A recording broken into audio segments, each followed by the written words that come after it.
Assalamualaikum warahmatullahi wabarakatuh. Salam persahabatan. Gimana kabarnya sahabat-sahabat? Alhamdulillah pada siang hari ini kita kita kedatangan bintang tamu yang sangat biasa-biasa saja di kedai rembukan.com. Beliau adalah pemimpin redaksi rembukan.com yang ada di belakang saya. Nah, pada kesempatan ini kita mendatangkan bintang tamu ini dalam acara yang bertemakan Rela Karena Cinta bersama media PMI WH Entertainment Tambak Beras. Nah, pada kesempatan ini Rela Karena Cinta itu ada kaitannya dengan kejadian ratusan tahun yang lalu yang sangat fundamental bagi kalangan milenial, khususnya warga pergerakan. Karena Rela Karena Cinta itu bagaimana kita ingin berkorban lebih jauh, berkorban baik itu perasaan, korban harta, materi, pikiran, dan lain-lain sebagainya. Untuk lebih jelasnya, kita hadirkan pemateri yang sangat istimewa ini supaya lebih jelas. Yang saat ini sudah hadir pemateri narasumber kita, agamawan muda dan aktivis mahasiswa. Beliau adalah sahabat Hanif N. Isa yang beralamat di Tambak Beras. Pengalaman organisasi beliau Ketua Komisariat PMI WH Pasbullah Tambak Beras Jombang, Mabinkom Majelis Pembina Komisariat, Presiden Mahasiswa Unwaha, Sekretaris 1 PC PMI Jombang. Dan untuk saat ini beliau aktif menjadi pimpinan redaksi rembukan.com. Beri tepuk tangan. Nah, untuk lebih lanjutnya kita sambung dengan dialog hangat, sahabat. Nah, jadi ini kan kaitannya dengan Rela Karena Cinta. Enggak tanya kabar dulu. Oh iya deh. Assalamualaikum. Waalaikumsalam. Pripun kabarnya? Alhamdulillah sehat. Mudah-mudahan kita semua sehat selalu. Sampaian, saya, keluarga kita di rumah mudah-mudahan sehat selalu di tengah situasi yang bagi kita krisis kesehatan ya, juga krisis ekonomi juga. Iya pasti. Jadi, dalam kesempatan ini Rela Karena Cinta yang ada kaitannya dengan momen Idul Adha nih, Cak. Kira-kira apa yang hikmah kita dapatkan dari momen ini, Cak? Sebenarnya momen Idul Adha ini mungkin lebih dari cinta ya. Cuma kebanyakan kita kalau terutama di masjid-masjid di momen Idul Adha, ceramah-ceramah agama yang kita temui di masjid selepas sholat Idul Adha ini, kebanyakan kita mungkin membahas tentang bahwa ini loh betapa cintanya Kanjeng Nabi Ibrahim terhadap Tuhannya, kemudian hingga beliau diutus untuk menyembelih putranya dan beliau mau ya karena cinta itu. Nah, itu rata-rata itu. Tapi sebenarnya hikmah di balik Idul Adha ini banyak sekali. Secara global mungkin satu pertama yaitu tentang betapa Nabi Ibrahim ini sangat berkomitmen terhadap Tuhannya. Kita tahu cerita yang banyak disampaikan oleh agamawan betapa Nabi Ibrahim ini rela melakukan apa saja untuk Tuhannya. Bahkan ketika disuruh diutus untuk menyembelih putranya, beliau mau kerso sampai digoda oleh setan ya. Peristiwa lempar jumroh itu. Nah, itu yang sekarang jadi tradisi. Kita kerja bahkan yang menjadi salah satu amaliyah di ibadah haji itu yaitu lempar jumroh. Jadi kalau ceritanya kan Nabi Ibrahim dibujuk setan untuk agar jangan dituruti mimpi itu hal yang irasional, absurd, kita disuruh menyembelih anak sendiri itu absurd sekali, apalagi di zaman sekarang. Nah, tapi Nabi Ibrahim tetap konsisten, komitmen, percaya bahwa itu adalah perintah Tuhannya. Nah, ini salah satu perwujudan cintanya Nabi Ibrahim terhadap Tuhannya. Loh, kok ternyata putranya, kalau agamawan mengatakan ini Nabi Ismail nih. Nabi Ismail. Nggih. Loh, kok ternyata Nabi Ismailnya itu ya kerso mau untuk disembelih untuk dalam rangka juga bertaabud nih, patuh terhadap Tuhan. Jadi ridho ya Tenja. Ridho. Loh, ternyata putranya kok pinter sekali. Jarang-jarang loh, Cak. Ya jarang-jarang ya. Malah nggak ada ya. Nggak ada. Mungkin kita nih waktu kecil ya suruh beli terasi di toko sebelah nggak mau ya. Tapi itu Nabi Ismail kok luar biasa patuhnya. Ini salah satu bentuk kesalehan anak terhadap orang tuanya. Nah, itu satu. Yang kedua, momen Idul Adha, momen Idul Adhanya. Kalau kita momen Idul Adha ini, tentu yang pertama kita ingat itu kita mengingat apa di momen Idul Adha? Mengingat sate. Itu yang pertama kita ingat, sate. Ya, tapi yang lebih edukatif ya, ingatan-ingatan mengenai momen Idul Adha, yaitu Nabi Ibrahim, tindak lampah Nabi Ibrahim itu sendiri yang kemudian diwujudkan berupa amaliyah-amaliyah yang ada di dalam ibadah haji dan umroh. Nah, Nabi Ibrahim itu, ya itu momen Idul Adha berarti kemudian menyuruh kita untuk mengingat Nabi Ibrahim. Kalau yang kita ingat dari Nabi Ibrahim itu apa? Yaitu ibadah haji, terus kemudian menyembelih putranya, kemudian menjadi tradisi kita sampai hari ini. Kita berkurban menyembelih kambing atau sapi atau apapun unta dan lain sebagainya. Selain itu ada yang patut kita ingat lagi dari diri Nabi Ibrahim nih.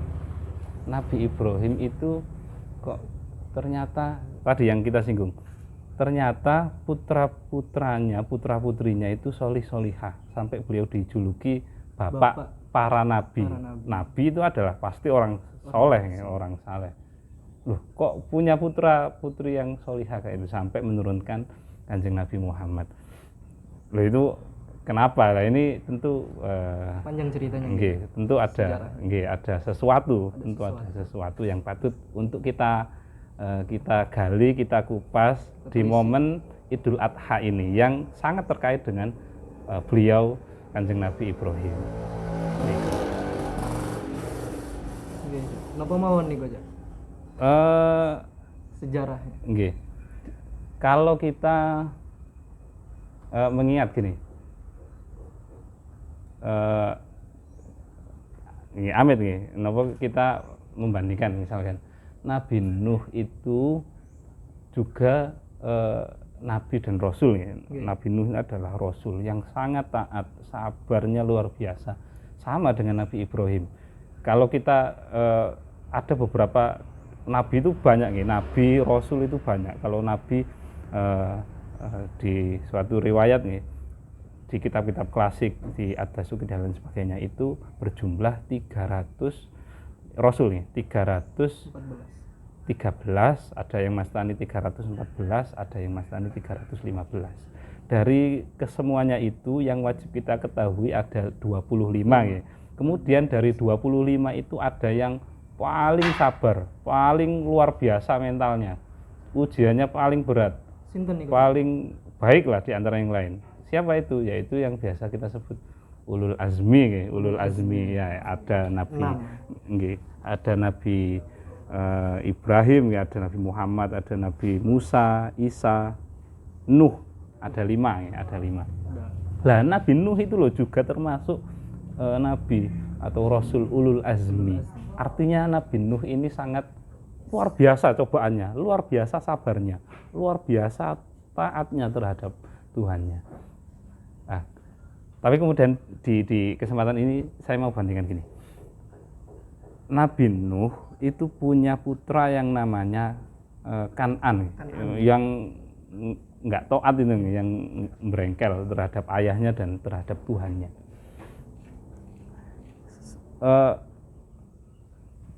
Kan'an ini mati, tenggelam, kena azabnya Allah itu, tsunami yang besar. Banyak redaksi-redaksi di literatur agama yang mengatakan itu. Kemudian kita menengok Nabi Ibrahim, kebalikannya. Nabi Ibrahim ini punya, ya tentu kita nggak bisa menafikan bahwa Nabi Nuh juga menurunkan putra lagi, tapi yang paling terekspos sisi ketaatannya atau kedurhakaannya itu adalah Kan'an. Eksistensinya itu kita bicarakan hingga hari ini, Kan'an. Terus kalau kita menengok, ada Nabi Ibrahim yang sampai dijuluki bapak para nabi. Loh, kenapa kok Nabi Ibrahim ini mempunyai anak solihah? Tentu ada cerita, tentu ada hal-hal yang patut untuk kita telisik. Nabi Nuh itu gini, Nabi Nuh itu berdakwah selama lebih dari 900 tahun ya, 950 tahun, hampir 1000 tahun. Satu abad. Satu abad. Kalau kita itu berapa? Nah, kita lebih. Loh, kita itu loh, berapa umur kita, berapa keturunan kalau 1 milenium itu?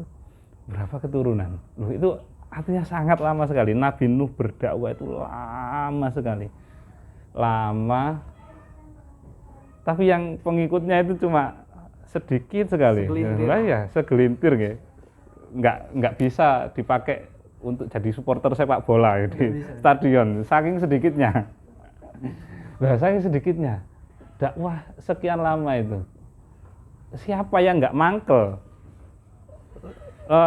berdakwah ngoyo-ngoyo, terus kemudian yang ikut ini cuma sedikit. Loh, ternyata Nabi Nuh itu yang juga soleh sekali, sabar sekali. Ternyata sabarnya ada batasnya.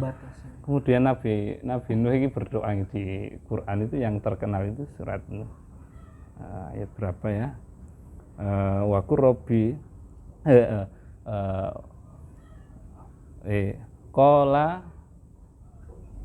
qala nuhur rabbi la tahzar 'alal ardi minal kafirina dayyaro. Ya Allah, ya Tuhanku, jangan biarkan orang-orang kafir ini, satupun dari orang-orang kafir ini eksis di muka bumi ini. Yang hidup. Iya. Itu doanya Nabi Nuh. Sudah pegel, sudah frustrasi. Terus kemudian berdoa, ya Allah, jangan biarkan satupun dari orang-orang kafir ini eksis di dunia ini. Sudah dikabulkan oleh Allah. Banyak doanya, keputusasaan Nabi Nuh itu banyak di Al-Quran itu. Ada juga itu surat 20 berapa ya? 26 gitu. Terus wala tazidil zalimina illa tabaro. Ya Allah, jangan ditambah, jangan engkau tambah orang-orang, jangan kau tambah untuk orang-orang zalim ini kecuali kebinasaan. Artinya sudah Nabi Nuh sudah putus asa, sudah panjenengan saja, binasakan semuanya saja. Ini nggak mungkin, nggak ada harapan ini, orang-orang ini sudah sulit sekali, nah, gitu ya. Sudah nggak mampu ya Nabi Nuh. Sebenarnya banyak doa-doa Nabi Nuh itu di Al-Quran ya. Terus kemudian dikabulkan oleh Allah. Dikabulkan oleh Allah berupa diturunkannya tsunami dan lain sebagainya, banjir bandang. Terus kemudian ada doa Nabi Ibrahim juga sering sekali berdoa dan diabadikan oleh Allah di Al-Quran. Doanya Nabi Ibrahim ketika dibakar ini, Nabi Ibrahim dibakar. Oleh Raja Namrud nih. Nggih, Raja Namrud. Nabi Ibrahim juga sama. Nabi yang sangat sabar, cobaannya berat sekali dan soleh sekali, sama dengan Nabi Nuh, sama ya. Loh, tapi kemudian Nabi Ibrahim ketika beliau dibakar ya, dibakar oleh umatnya, oleh yang tidak taat nih, dan Raja Namrud itu. Nabi Ibrahim kemudian juga berdoa kepada Allah. Di surat Ibrahim itu, faman tabi'ani fa innahu minni wa man asani fa innaka ghafurur rahim. Barang siapa yang mengikuti aku, Nabi Ibrahim, dia adalah termasuk golonganku. Barang siapa yang tidak ikut aku, barang siapa yang waman asoni, barang siapa yang menyakitiku, yang mendurhakaiku, fa innaka ghafurur rahim, panjenengan Allah adalah zat yang maha pengampun, maha penyayang. Loh, malah didoakan baik oleh Nabi Ibrahim. Jadi Nabi Ibrahim walaupun cobaannya sangat berat sama dengan Nabi Nuh, sampai dibakar nggih. Dizolimi. Nggih, dizolimi nggih. Coba bayangkan kita dikarak oleh orang sak-RT, terus dituduh macam-macam. Wah, ini zina dan lain sebagainya. Kita kayak gitu nggih, ibaratnya kayak gitu nggih. Pasti kita juga mangkel dan lain sebagainya nggih. Loh, tapi ternyata Nabi Ibrahim kok tidak nggih, dibakar. Malah mendoakan. Mendoakan baik. Doa berbeda dengan Nabi Nuh tadi. Nabi Ibrahim mendoakan baik. Ya Allah, barang siapa yang ikut orang-orang ini yang ikut aku, dia termasuk golonganku. Barang siapa yang menyakitiku, panjenengan iku lho maha ngapura. Masa ya panjenengan enggak ngapura? Gampangane cara Jawane kan ngono nggih. Masa panjenengan ini enggak ngapura? Ya saya harus ngapura lah. Panjenengan nggih maha pemaaf, ya maafkanlah. Gampangan ini ngeten nggih. Disakiti, ya ini refleksi juga dari kisah. Ya, itu kebesaran hati ini loh. Kebesaran hati ini juga harus sebenarnya sulit. Memaafkan dan meminta maaf. Ini adalah hal yang sangat sulit bagi kita untuk kita lakukan di era modern kayak gini. Kita punya hutang atau orang lain mempunyai hutang, tapi dia gaya-gaya lupa. Bagaimana perasaan kita? Wah, tak tagih nang akhirat. Itu kalau kita ada rasa egonya kadang ada. Lah itu sulit. Nah, itu telah dilakukan oleh Nabi Ibrahim. Akhirnya tentu selain doa-doa itu, Nabi Ibrahim juga sering mendoakan, berdoa, ya Allah mudah-mudahan saya diberi doanya Nabi Ibrahim banyak yang terkait putra-putri solihah dan lain sebagainya. Bahkan sampai diabadikan dalam tahiyat akhir nih. Nah itu banyak sekali, banyak sekali nih doanya Nabi Ibrahim itu. Apa itu?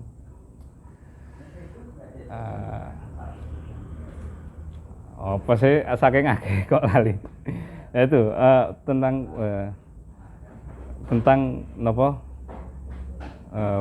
agar diberikan putra-putri solih solihah.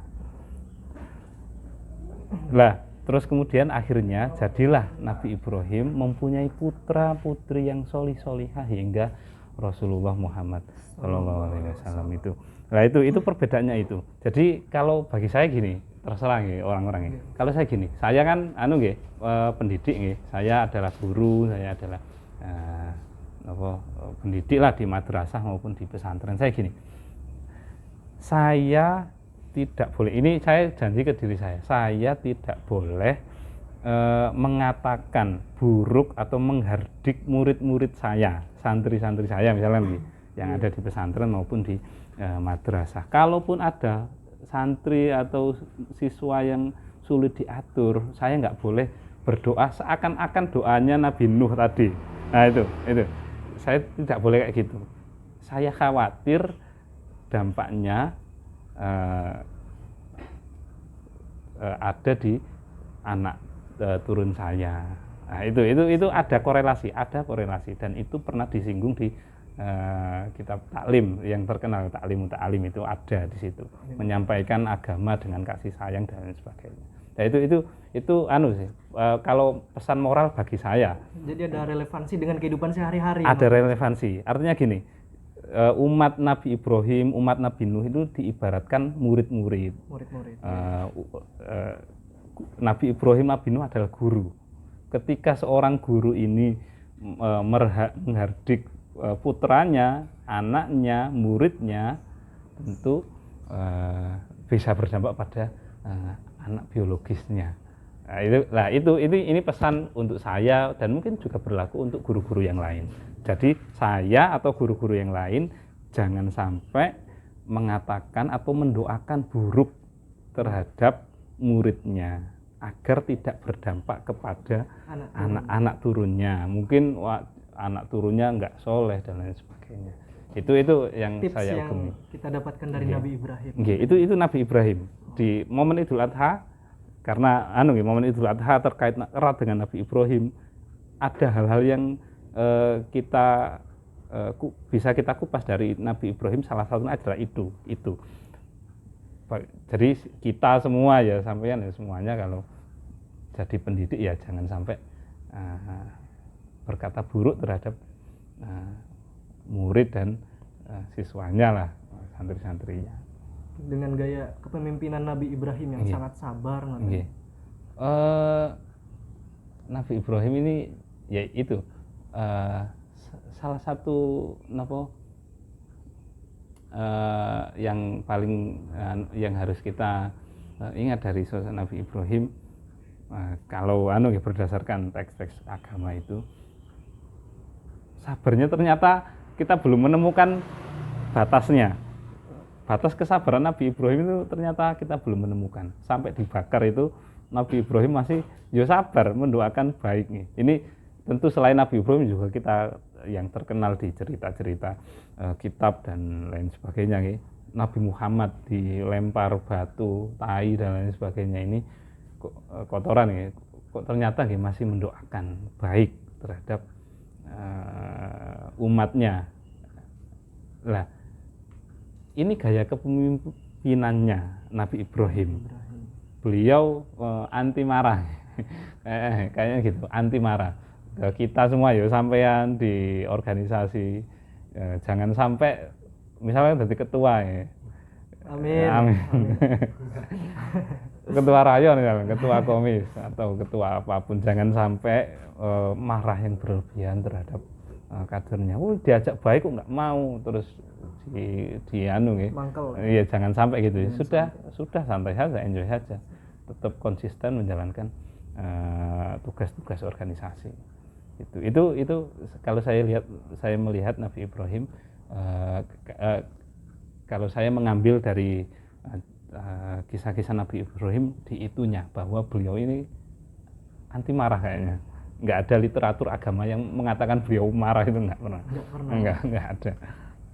Berarti masih ada keterkaitannya dengan Islam rahmatan lil alamin. Nah itu, kemudian kalau kita bawa gini, kita sebagai agamawan misalnya, tokoh masyarakat, saya atau siapapun,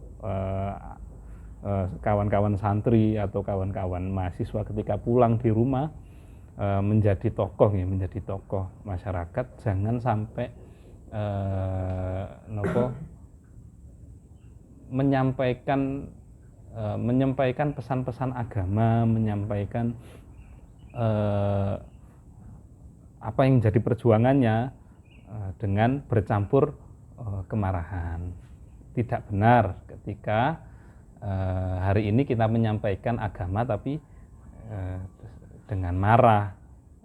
Hari ini kita dengan caci maki, jangan sampai kita berlaku kayak gitu. Agama kalau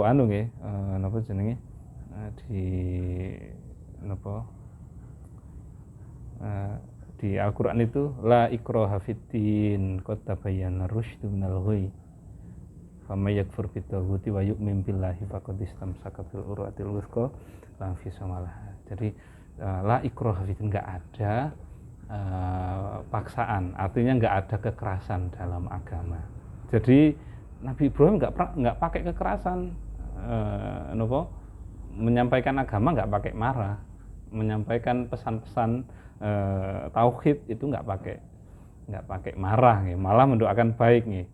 Mungkin hari ini sebagian kita melihat tokoh-tokoh agama menyampaikan ujaran kebencian di tengah masyarakat yang heterogen kayak gini, membuat bingung, terus kemudian menyampaikan lebih dekat dengan unsur intoleran, ini radikalisme. Lah ini sangat bertolak belakang dengan syiar yang dibawa oleh Nabi Ibrahim misalkan, dengan penuh kasih sayang loh, mendoakan baik itu bagian dari kasih sayang. Jadi ini menjadi sebuah tantangan bagi warga PMI ya. PMI bagaimana sudah menyampaikan dakwah secara kasih sayang. Dengan kasih sayang seperti itu. Terhadap kadernya, terhadap masyarakat harus dengan kasih sayang. Rahmatan lil alamin. Nah itu pembawa rahmatan lil alamin. Ya itu kita sebagai punya wadah besar Nahdlatul Ulama PMII itu harus menyampaikan hal-hal patut, hal-hal atau kebajikan itu harus dengan cara yang baik. Seperti halnya Nabi Ibrahim yang tanpa marah, anti marah, dibakar juga nggak marah. Itu. Nah, yang terakhir nih, dengan momen Idul Adha seperti ini, pesan untuk kader PMI itu menurut panjenengan seperti apa? Jadilah tetap ideal tetap di tengah-tengah. Ideal dalam arti gini, kalau kita di organisasi itu kan berarti kan kita berjuang ya, berarti kita berkorban, kita harus berkorban di organisasi, kita harus berkorban, kita harus berjuang. Lah perjuangan itu kemudian bisa menjadi nilai ibadah ketika kita betul-betul komitmen, kita betul-betul integritas dalam beribadah. Kita harus ada integritas itu, ketulusan hati harus ada. Wah, bukan cari kader kopri. Siap. Ya, itu akan bernilai ibadah lah. Kemudian ibadah kan ya, kalau kita split kalau kita klasifikasi ibadah mahdoh, ibadah ghairu mahdoh. Ibadah yang mahdoh ya kita berarti sembahyang, kita mengaji, kita ibadah mahdohnya ghairu mahdohnya ya kita harus punya hubungan baik dengan alam, dengan sesama,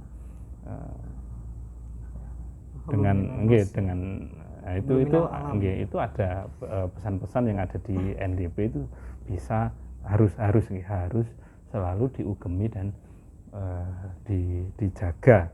Ideal hablum minallah juga tuntas, hablum minannas tuntas, hablum minal alam juga tuntas. Alam ya berarti kita harus baik dengan alam, merawat misalkan bagian dari itu aplikasinya apa, implementasinya. Misalkan saya nggak mau provokasi, tapi silakan ditafsiri sendiri. Gimana itu? Ada misalkan penebangan hutan besar-besaran, apa yang harus kita lakukan? Nah, apa itu kira-kira dengan implementasi nilai dasar pergerakan? Nah itu kan berarti apa yang harus kita lakukan sebagai warga pergerakan? Sebagai bentuk kita menjaga alam dan hubungan kita dengan alam, apa yang harus kita lakukan? Nah itu tentu kawan-kawan punya cara sendiri untuk mengaktualisasikan itu. Siap. Ya, ideal, jadi ideal itu semuanya terangkul hablum minallah terangkul, hablum minannas terangkul, hablum minal alam juga terangkul. Jadi tuntas semua. Tuntas semuanya, harus tuntas. Oh, belum tuntas, ya harus terus ada usaha ke sana. Saya bukan kayak gini, ngomong kayak gini ya bukan berarti tuntas. Saya terus berusaha komitmen ke sana. Ketiga-tiganya juga harus diperjuangkan dengan kemampuan masing-masing. Berkorban, ikhlas. Ikhlas ya berarti nggak pakai kamera. Jadi seperti itu sahabat-sahabat senusantara yang berbahagia. Pada kesempatan siang hari ini kita sudah berbincang-bincang hangat mengenai rela karena cinta. Yang di dalamnya bagaimana gaya kepemimpinan Nabi Ibrahim yang sangat sabar tanpa ada batasnya. Lalu rela berkorban, dan bagaimana Nabi Ibrahim itu melahirkan putra-putrinya yang soleh-soleh sampai dengan Nabi Muhammad SAW. Nah, yang menjadi PR kita bersama sebagai warga pergerakan, bagaimana kita mampu mensiarkan dakwah secara kasih sayang, secara kasih lembut dengan cinta, seperti itu. Nah, cukup. Saya partner media PMI Wahab Hasbullah Tambak Beras menyampaikan terima kasih yang sebesar-besarnya kepada narasumber yang sangat istimewa. Oke, sama-sama. Narasumber yang biasa-biasa saja. Narasumber yang biasa-biasa. Oke, siap. Yang berlokasi di rembukan.com. Monggo singgah. Terima kasih. Mohon maaf apabila banyak kesalahan. Salam pergerakan. Assalamualaikum warahmatullahi wabarakatuh. Waalaikumsalam warahmatullahi wabarakatuh.